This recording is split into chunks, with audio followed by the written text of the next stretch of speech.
চিন্তা সূত্রের আজকের আড্ডায় আমি শামস আরিফিন আপনাদের স্বাগত জানাচ্ছি। অনেকদিন পর আপনাদের সামনে আসলাম।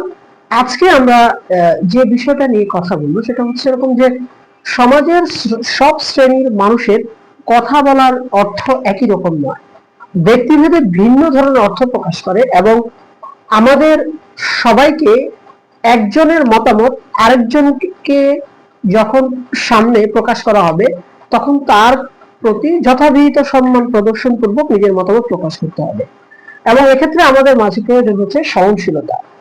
তো আমরা কিরকম দেখি যে এক ব্যক্তি যখন একটা বক্তব্য দেন ব্যক্তিভেদে কিন্তু তার কথার যে অর্থ সেটা কিন্তু পরিবর্তিত হয়। এটি স্ব শ্রেণীর কারণে স্বভাবত হয়ে থাকে এবং বিশেষ করে যদি আমরা উদাহরণ দিয়ে বলতে চাই, যেমন রাজনীতিবিদের স্বভাব যেটা সেটা হচ্ছে এরকম যে তিনি উন্নয়নমূলক কাজের প্রতিশ্রুতি দিবেন, অনুন্নয়নের জন্য প্রতিপক্ষ বিরোধী দলকে দোষারোপ করবেন, ভালো কাজের কৃতিত্ব সবসময় নিজের দলের দিকে টানবেন। আবার শিক্ষক যখন হবেন সেই শ্রেণীর বা মানুষ, শিক্ষক কিন্তু উপদেশ দেওয়া, জ্ঞান বিতরণ করা এক ধরনের স্বভাব বা প্রবণতা তার মধ্যে দেখা যায়। আবার আইন শৃঙ্খলা বাহিনীর যদি কেউ হয়ে থাকে তখন আপনি দেখবেন যে তিনি নীতি কথা বলেন এবং ভয় দেখানোর মাধ্যমে সত্য উদ্ঘাটনের চেষ্টা করে থাকে। আর কবি সাহিত্যিকের কাজ যদি আমি এখানে ডিফাইন বা নির্দিষ্ট করার চেষ্টা করি সেটা দেখবে এরকম যে কবি সাহিত্যিকের কাজ নিজের অভিজ্ঞতা বা কল্পনার যে প্রতিচ্ছবি সেটাকে হচ্ছে প্রকাশ করা।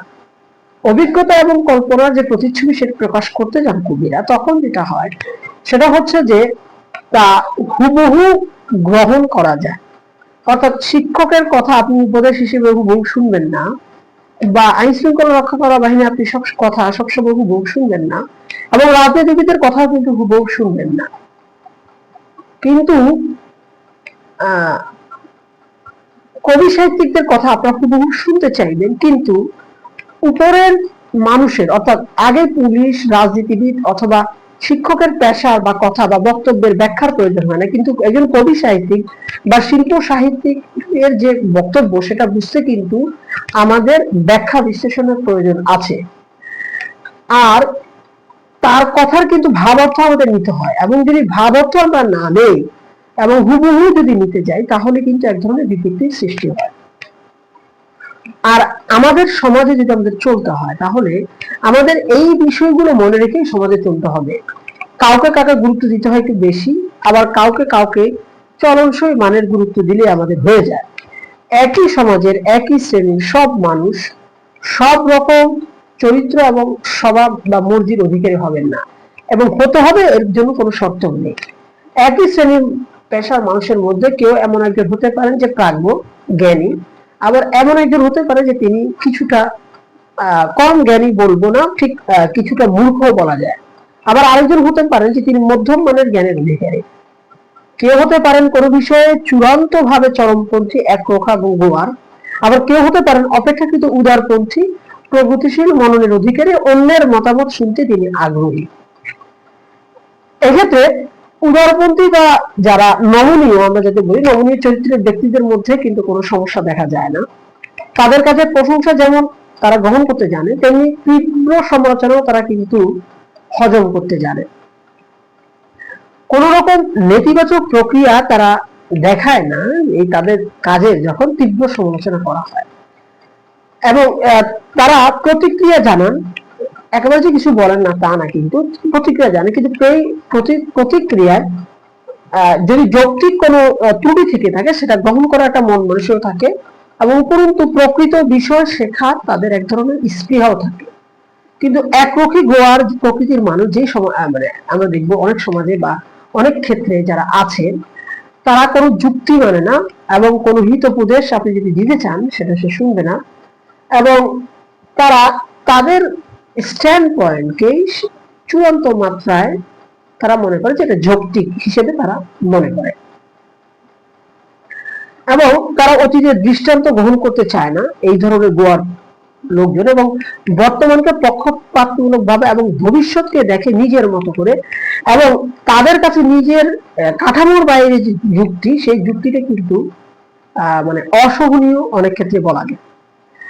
কেবল তাই নয়, এক্ষেত্রে এসব গোয়ার প্রকৃতি এবং চরমপন্থী লোকদের ক্ষেত্রে দেখা যায় তারা যা জানেন সেই জানার বাইরে যে সত্য তথ্য আছে বা কোনো বক্তব্য আছে সেটা তার সহ্যের বাইরে। তাদের সামনে নতুন কোনো সত্য উপস্থিত করার সঙ্গে সঙ্গে তারা কিন্তু রুদ্রমূর্তি ধারণ করবে। আর এই ধরনের গোয়ার চরমপন্থী যদি বিত্তশীল ক্ষমতাবান হয় তাহলে কিন্তু কোনো কথাই নেই। কারণ বিত্তশীল ক্ষমতাবান যখন হবে তখন এই বিত্তশীল বা ক্ষমতাবান সমাজের জন্য তারা রীতিমতো এক ধরনের মূর্তিমান আতঙ্ক হয়ে ওঠে। তাতে তাদের মূর্খ স্বভাবের কোনো পরিবর্তন হয় না, উল্টো যেটা হয় তাদের ইচ্ছা অনিচ্ছার বাইরে কোনো কর্ম থাকতে পারে না, তারা এটা মনে করে এবং তারা সেটা সহ্য করে না। তারা প্রাজ্ঞলোক থেকে শুরু করে সাধারণ মানুষকে তাদের সামনে, প্রাজ্ঞলোক হোক জ্ঞানী লোক হোক, তাদের সামনে এইসব